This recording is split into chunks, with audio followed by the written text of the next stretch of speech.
Good morning and again welcome back to my another mini vlog.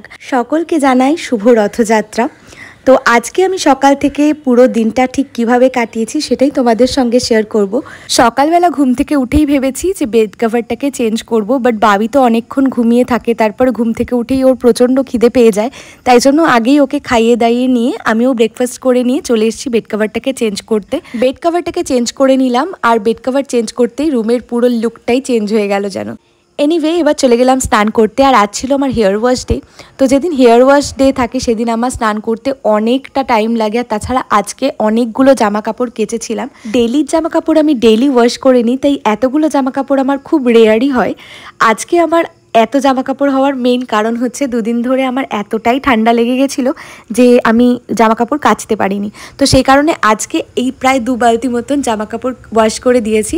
আমি সবসময় ব্যালকনিতেই জামা কাপড় ওয়াশ করে মেলে দিই, এতে এখানে সুন্দর মতন জল ঝরে শুকিয়েও যায়, আবার কোনো ভালো জামা মেললে পরে সেটার কালার ওঠার কোনো চান্সেসও থাকে না। এর মধ্যেই দেখলাম যে বৃষ্টি স্টার্ট হয়ে গেছে, আমি চলে গেলাম পুজো দিতে, কারণ ফার্স্টেই ঘরের নিত্য পুজোটা দেবো, তারপর আজকে তো রথযাত্রা।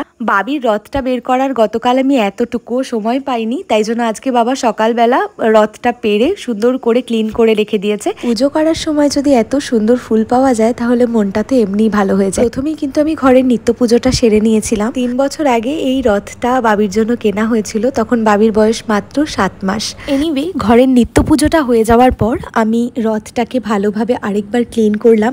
আমার কাছে যেহেতু কোনো বিগ্রহ এখনো পর্যন্ত নেই, সেজন্য এই ছবিটা দিয়েই আমি পুজো করি। গত 3 বছর ধরে নিত্য পুজোর পাশাপাশি রথযাত্রার দিন আমি এভাবেই জগন্নাথ দেবকে ফুল দিয়ে সাজিয়ে দিই।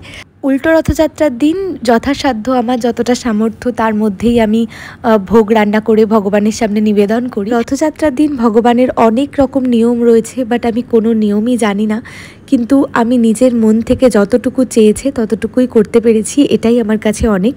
আজকে পুজো দিতে বসে আমার অনেক লেট হয়ে গেছে, তো বাবির খাবার টাইম অলরেডি ওভার হয়ে গেছে।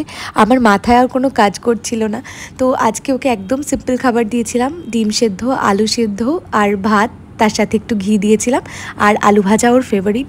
ওকে খাইয়ে আমিও লাঞ্চ করে নিয়েছিলাম। তারপরে আমি খেলাম একটা আইসক্রিম। বাবির সামনে আইসক্রিম খেলে ও খুব বায়না করে, ওর ঠান্ডা লেগে যায় বলে আমি লুকিয়ে লুকিয়ে খাচ্ছি। বাবি ঘুম থেকে উঠে যাওয়ার পর ওকে রেডি করিয়ে রথ নিয়ে বেরিয়েছিলাম। টানো টানো টানো। বাড়ি থেকে বেরিয়েই দেখলাম দুটো রথ যাচ্ছে। তো আমাদের এখানে কিন্তু রথযাত্রার দিন এরকম পুচকুড়া রথ নিয়ে বেরোয়, এই প্রচলনটা আছে। রথযাত্রার দিন জিলিপি খাওয়া তো ম্যান্ডেটারি।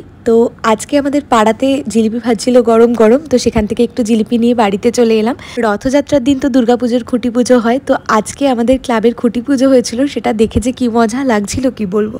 তো যাই হোক বাড়িতে চলে এলাম। এই 7 দিন রথটা আমাদের বাড়িতেই থাকবে।